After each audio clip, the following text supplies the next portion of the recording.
Hello, amazing parents. In the next few videos, I'll be showing you some super gentle, simple movements that you can explore right at home with your child to help improve their head control. But first, we have to shift our viewpoint of head control being just one thing, such as holding your head up and sitting or holding your head up in tummy time. To shifting that to having really good head control is actually your brain's ability to coordinate your entire body to hold your head upright under the force of gravity in changing conditions. So if I roll my pelvis over here, if I reach for something over here, my brain has to be able to not just organize these neck muscles, but also my whole spine, my pelvis, maybe my legs, maybe my arms, all of our body parts to hold our heads upright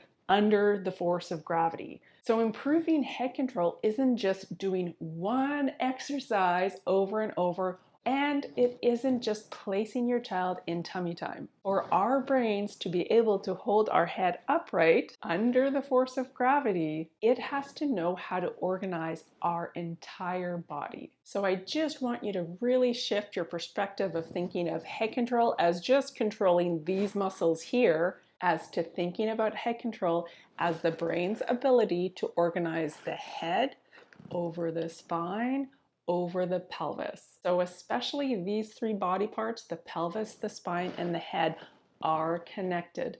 And when you move one body part, say I'm rolling my pelvis, my brain has to be able to coordinate the movement of the pelvis rolling, which is moving the spine, which is moving the head. And the brain has to coordinate a lot more muscle than just these neck muscles here. So in most cases, that just means giving your child's brain the experience through slow, gentle movements of a lot more variation than just tummy time can give their brain, especially if your child finds tummy time frustrating. If your child doesn't like this position and they're finding it frustrating, always remember that your child is learning their experience. So whatever internal experience your child is having in any position, that's the experience that they're having. Now, the good news is there is lots of movements to explore that will help your child's brain be able to better organize their pelvis, their spine, and their head for better head control. And I'm going to show you more of those movements in the next few videos. But the number one way you can help your child's brain better organize their head, their spine, and their pelvis is a movement that you do every single day. And just by changing it a little bit, you can really give your child's brain quality information that they can gather up and use to be better able to control their head, spine, and pelvis altogether. And the easiest movement that you can explore with your child for their brain to organize better head control is by simply picking them up.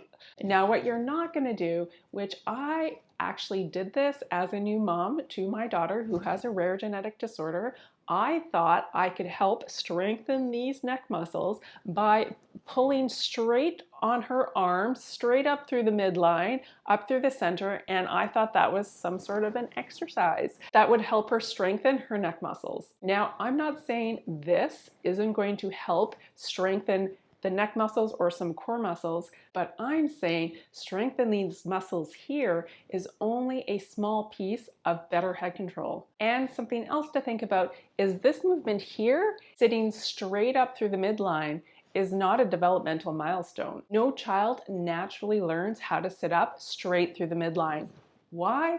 Because it's really, really hard. And it's not how our bodies are designed to move through this world. We are not designed to move through the world in a linear fashion. We are designed to move through this world with rotation. Now, I don't know if you've ever tried to get up by yourself in this position here, but it is not my first choice in how to get up. It's really, really hard. It takes a lot of muscular effort to bring our heavy head straight over top of our spine, over top of our pelvis. Now, that is one way to sit up, but it's developmentally appropriate for our brains to organize ourselves in a way that moves us in a way that's developmentally appropriate. Our brains are amazing at coordinating our muscles and our skeleton system to use them to organize us in a way that's mechanically the most efficient.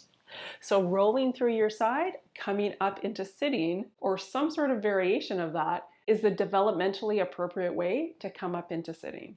Because the brain is able to coordinate the entire system, the pelvis, the spine, and the head, and our own body weights in space to figure out the most mechanically efficient way to get up and down with the least amount of muscular effort.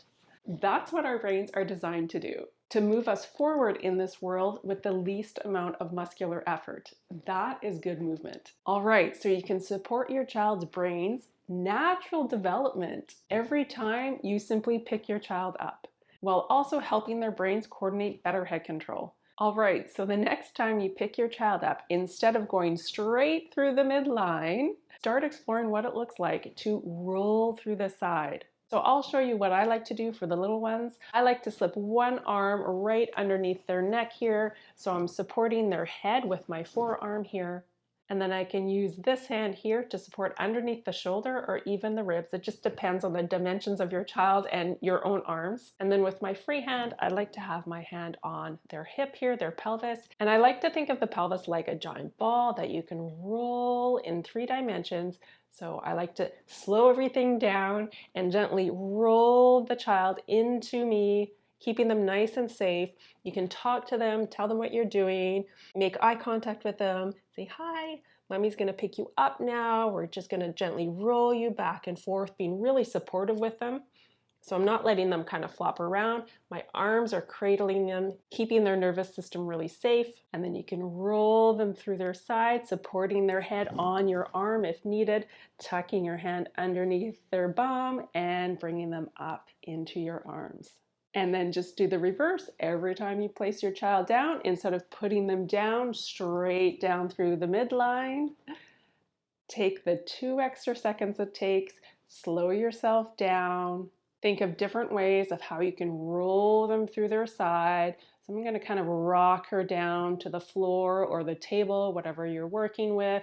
I'm going to think of this part of her tush here connecting with the floor first. I'm going to gently connect her tush to the floor first, going nice and slow. I'm going to shift my hand to her pelvis, bringing her brain's awareness that she has a pelvis. I'm going to just rock her a little bit back and forth in my arms. Her head is still snuggled in the crook of my arm here. So if she doesn't have head control yet, she feels nice and safe and secure. I'm not just kind of letting her flop around. I'm keeping her tucked in, her nervous system feeling really safe, secure. And eventually, when it feels like the right time, I'm going to gently melt her down to the floor, rolling through the side, saying hi to her, gently sliding my arm out, and we're down. All right, so hopefully this gives you an overview perspective that head control isn't just one thing. Head control is the brain's ability to coordinate the entire body to hold the head upright under the force of gravity in a variety of positions. So how well can the brain organize in an infinite number of positions? And the main connections that can really accelerate your child's development is how well the brain can coordinate the head, the spine, and the pelvis all together. And you can start exploring that connection with your child every time you pick your child up. So instead of picking straight up through the midline, try rolling your child to the side into your arms, nice and slow and gentle, every time you pick them up and every time you put them down. Try it for this week. Let me know how it goes. Let me know if you see any changes. Sometimes simply this can improve children's head control dramatically. And I always love hearing from you. And we'll see you in the next video where I'll give you some more movements that you can explore with your child to make that connection between the head, the spine, and the pelvis. We'll see you in the next video. Okay, bye.